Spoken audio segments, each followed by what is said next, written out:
Greetings one and all, my name is Lancer and welcome back once again to Fate Zero. We'll be watching episode 3 and Last Time On. All of the servants have now been summoned as we have been introduced to Castor and how he is the perfect match for his master Ryunosuke as they will be murdering all across the city. And now Kiritsugu, Airi, and Saber make their way from Germany to Japan as Assassin tried to kill Tokiyomi but was stopped by Archer, someone who we're gonna have a great time being introduced to. Let's get right into the episode.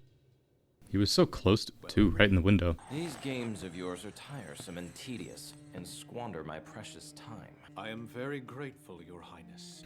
King of all kings, Gilgamesh.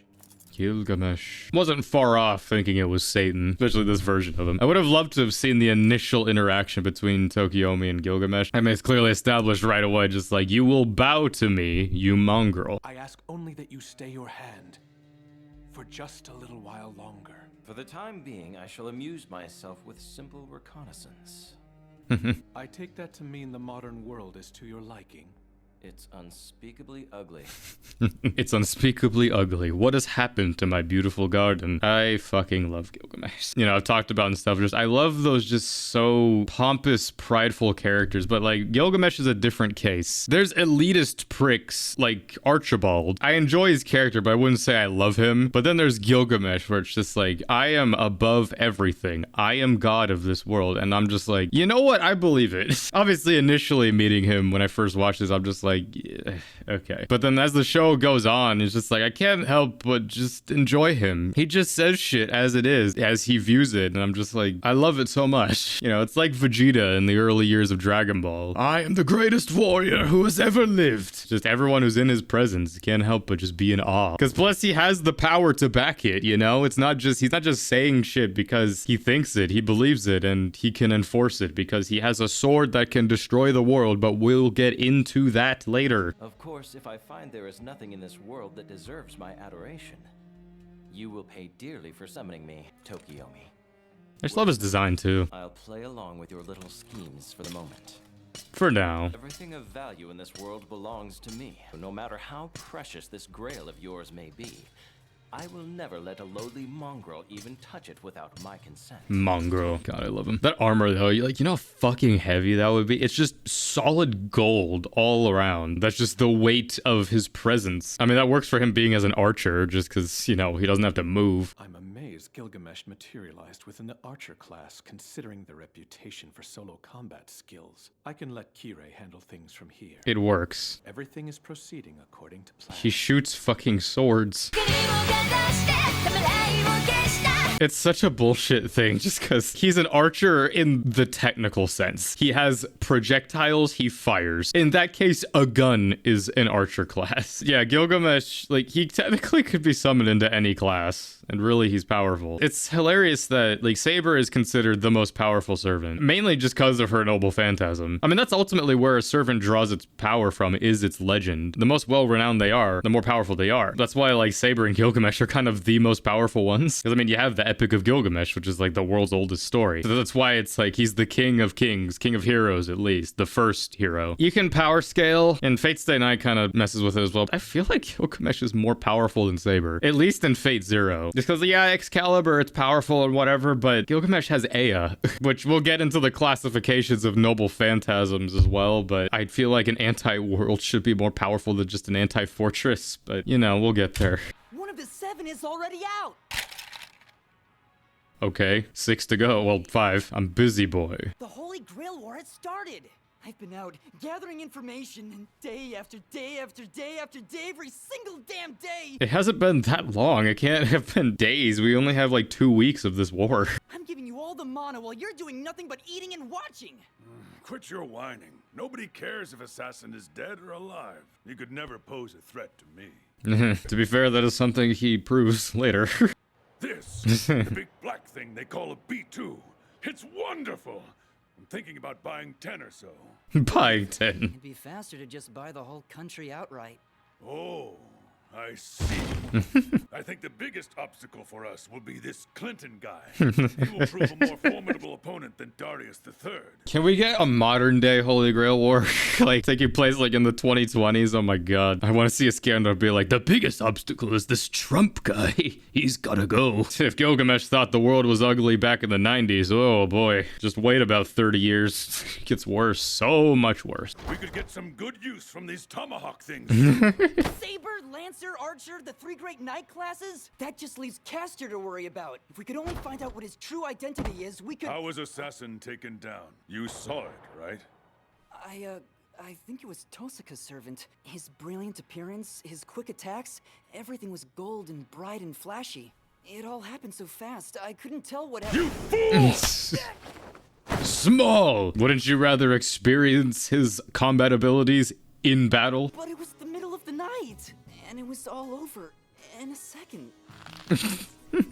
Fucking Deku. Normally a servant only has one noble phantasm, right? Yes, of course, that's the rule.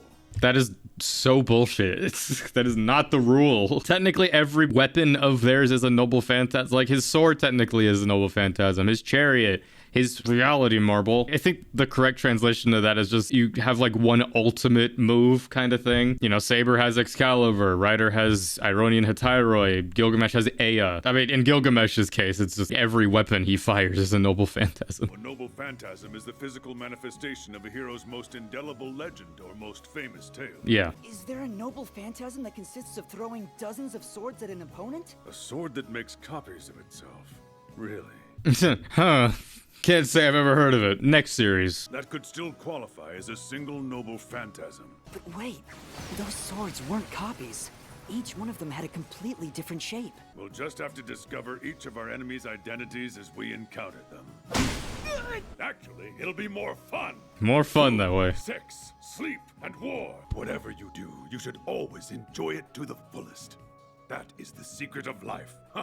It's like the Master Roshi saying, work hard, train, eat, and sleep plenty. That is the turtle hermit way. Let's go see if we can find ourselves some invigorating entertainment outside. To where? Well, to somewhere. We can go anywhere. Oh, come on now! News of Assassin's death is making the rounds.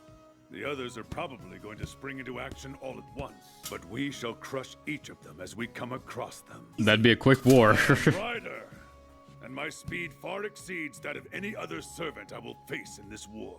Bro is built so dummy. Bro is all top. His legs are twigs. He's a brick shithouse built on planks of wood.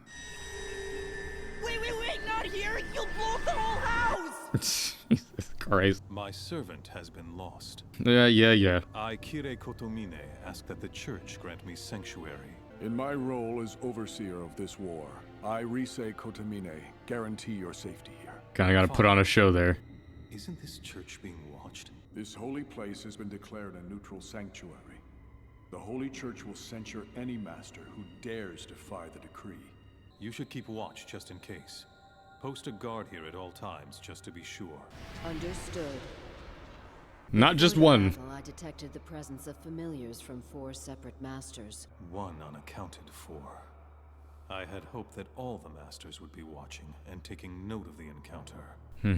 It would never even begin to occur to them to worry about the existence of us. I like all of their assassins. designs. We shall sneak up behind them, and this time we shall become true shadows in the darkness.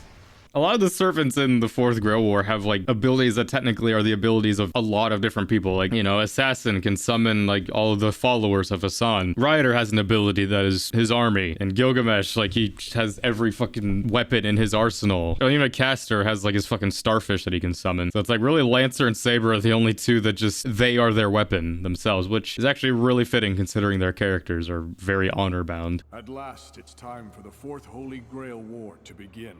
These tired old eyes of mine will finally see a wondrous miracle be performed. Except he's blind, so he won't see it. He'll feel it through vibes.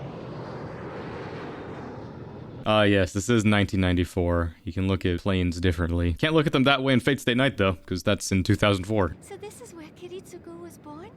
Yes, right here on the tarmac. How did you enjoy your journey through the sky? It was far simpler than I had actually anticipated. I mean, you don't really feel anything. Upon materialization, all servants receive knowledge of the modern world. Yeah. If required, I could even pilot this aircraft with relative ease. Servants can't just do that. That's because of your specific skill. Because she has the writing skill, which, or she'll explain that in a second, I forget. Yeah, just all servants have knowledge of the modern world. Meanwhile, writer is just like, oh, fascinating. I mean, already knowing it, but actually seeing it with your own eyes is different. My writing skill allows me to command any beast or vehicle, with the only exception being phantasmal or divine beasts. Yeah, but we'll totally not run into any of those. Still, you must be the only servant who has flown in an airplane in physical form. I mean, unless Lancer was summoned while they were still in Britain. Elise Watosen, nationality USA. I feel like you could have gotten away with saying British, but sure. Born in Nolens? That's crazy. Maria Thompson, also born in Nolens? Sure, no one would suspect Nolens. What is it? I want you to be frank with me. Her fucking servant maids. Her maids that came with her, but yet we don't see them. Or at least we don't see them that often, I feel. This is Saber's best drip, by the way. I love her in the Kiritsugu suit. It's given me many enjoyable hours of choosing outfits for you. I've seen that art. I choose it for you to balance out my own outfit. Yeah, white and black. And besides, I am used to dressing as a man. Fair enough. Kiritsugu was supposed to have arrived here in Japan already, wasn't he? That's right, 12 hours before us. We'll just have to keep an eye on things so that we can act when the time comes. I mean, it's a good idea, because, you know, as far as they're concerned, the Einsburns are the master. Why would they hire anyone else? But I mean, Tokiyome and Kirei are already aware of Kiritsugu to an extent. We should first concentrate on securing a base of operations, and discuss plans with Kiritsugu. Well, yes, I suppose you're right about that. I guess. It's my very first time traveling. Yeah. Are you telling me that you've spent your entire life inside that castle? I was a puppet created specifically for the Holy Grail War. Yeah. Kiritsugu brought me movies and videos and pictures, and he's tried in every way to teach me everything he could about the outside world. I love Irie as a character. It's just a shame that, I mean, she's fulfilling her purpose in a way which, you know, it's actually fitting that her and Saber really share this relationship, because, I mean, they're both characters that are resigned to their fates. Yeah, it does make sense that they hit it off well. Forgive me. I got overly excited. This poor girl. Please stop the car. Let's walk from here. Walking through the city will be a brand new experience for me as well. It is a knight's duty to serve as escort. I shall do my very best. Come with me. I don't know why that gets me, just the, meanwhile, what's hubby up to? The equipment you requested arrived a little while ago. Ah, Maya. All the other masters will likely assume that she is Saber's master and act accordingly. I recorded this footage. Yeah. There seemed to be insufficient time between Assassin's infiltration and the Tosaka's servant's attack. It is my opinion that Tosaka was expecting an intruder. You figure the rest of the assassins would kind of look at Kirei just like, are you gonna just sacrifice us like that? Some are gonna be more prepared than others. Why would Tosaka expose his servant like he did? He must have had a very good reason. Because he's overconfident, and well, so was Gilgamesh. Assassin's master is Kirei Kotomine. Interesting that they let that slip. Send a familiar to watch the Fuyuki church. Masters are forbidden to take action inside the neutral zone. You're not a master. Place it just far enough away that the priest won't be able to spot it. Well, she should have placed it farther. See, this is why Fate Zero is my favorite Yuki Kajiura soundtrack, just because each track is like so distinct. I've had so many times where I've just pulled up the full soundtrack, hit random, and I've fully listened to each song. I mean, Yuki Kajiura, I love her music and other stuff as well, such as Heaven's Feel, Demon Slayer. I don't know, it's just something about her later tracks where it's like a lot of it kind of sounds similar. She has those motifs that are pretty distinct, especially in like early Demon Slayer and even Heaven's Feel, but I don't feel like we get tracks a lot like this, where it's like, you know, just like these just these drums. You know, she's really well known for her string work, which is what I really love her for, but some of these simpler tracks that I'm really just falling in love with more and more. His iconic weapon. Thompson Contender. I'm not a gun person, despite being American. I honestly kind of hate guns. But if I were to own a replica at the very least, I really would love to have a replica of this exact contender. Approximately 2 seconds. I'm surprised. Ilya weighs a lot less than that Walther. She's 8 years old already. Because that other half is literally non-existent matter. Yeah, this... Focus on the matter at hand. Just empty your mind. I'm not sure that is emptying it.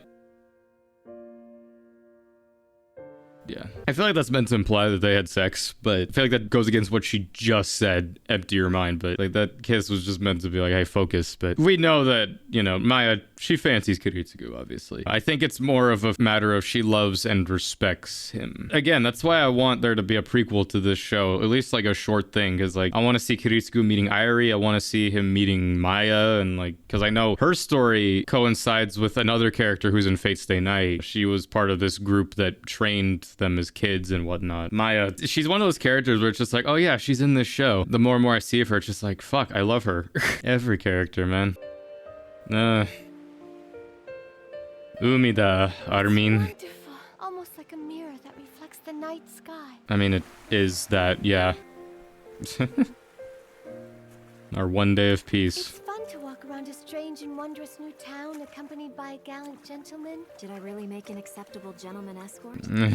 You are absolutely perfect, Saber. You are the inventor of chivalry, so you are the most chivalrous person that ever existed. In my country, and way back in my time, the sea was a source of attacks by barbarians from the mainland. Yep, Saxons. I don't know, the ocean is... So many shows that we've watched, just like the ocean, it's like the symbol of like freedom, but Attack on Titan, I view it more kind of in Saber's light. It's just, the ocean is this beautiful thing, but it also, it's a symbolism of both freedom and also the taking away of freedom. Invasions, the enemies that lie beyond the sea, but also Vinland lies beyond the sea. I have no enemies. But when you were King Arthur, you never had the luxury of enjoying simple things like this. And sadly, you won't. Surely you would have much preferred to have Kiritsugu to escort you around town today, right? Of course I would. It would only cause him pain and suffering. Yeah, that's the thing about seeing that Maya scene. Like, when I first saw it, I was just like, yo, Kiritsugu, you're cheating? But it's also like, it's not cheating. I mean, you gotta remember, him and Airi's relationship is a relationship of, it's more business. Which makes me wonder, why did Oct have him marry Airi? Why let him have Elia? Because I mean, the Ainsburns can create puppets and homunculus so easily. Why go through the trouble of having a human homunculus hybrid? That's one thing I still don't get. When he's happy, for some reason, it seems to cause him pain. Yeah, because it's gonna get so quickly taken away. It's time. An enemy servant? 100 meters ahead. It appears to be inviting us to go over and see it. Shall we take it up on its invitation? I'd like nothing better. Let's do it. The true first battle begins. Come on, Ryder. Let's get down from here. This is a nearly perfect vantage point to survey the whole land. Ryder and this bridge, an intimate relationship. Waiting is a large part of war. I want to go back to England. You see, things have finally begun to unfold out there. This is going to be a lot of fun. A lot of fun indeed. I've spent the entire day searching the city for a worthy foe. Everyone just slinks away, hiding in their little holes. Yeah, boy. That pure energy surrounding you. You are the servant called Saber, I presume? And I presume that you are the one that's called Lancer. Me meeting fans for the first time. You are the one called Lancer. My entire channel's persona, inspiration, and also my D&D character. Being unable to honorably name myself to my opponent in combat troubles me more than I can describe. Oh, man. I love his style, you know, those double spears. Speaking of iconic armor. Careful. I can use my healing magic to act as combat support for you. It troubles me that his master is in hiding and has not yet shown himself. And Irisveal, from this point on, I entrust you to watch my back. Very well, I will, Saber. Be victorious. Grant me victory in this fight. To victory or death. Without fail. Episode 3, Fuyuki City. Man, I'm just having a great time. Well, that was episode 3 of Fate Zero. We are into it now. God, this show, man, it's simultaneously slower, but also so quick. Well, of course, I am going into it having watched it 1,000 times, basically, at this point. But, I mean, this is classic Fate, starting with a Saber v Lancer fight. The only time it doesn't do that is Fate Stay Night starts with an Archer-Lancer fight, but it's still, like, swords versus spears. Because I'm not counting Assassin and Archer as a fight. That's not a fight. The Lancer Lancer channel originally was Diarmut's face. The Lancer class is what has inspired my channel's name. But I mean, the love for the Lancer class started with this Lancer. I mean, obviously we'll talk more about the fighting styles later. Like, this is the first time I've really seen it, just like the short spear and long spear dual wielding. That's a cool idea. I mean, we're gonna get the clash of chivalry next time, the two most honorable characters, Saber and Lancer, in this show. I mean, questionable honor, because there's some things in there where it's just like, I think that kind of goes against what you're preaching, but you know, we'll get into all that next time. But either way, this is my reaction to episode 3 of Fate Zero. Jump next time. Episode 4 is everything else will be coming out soon. So till next time, I'm Lancer. Thanks for watching.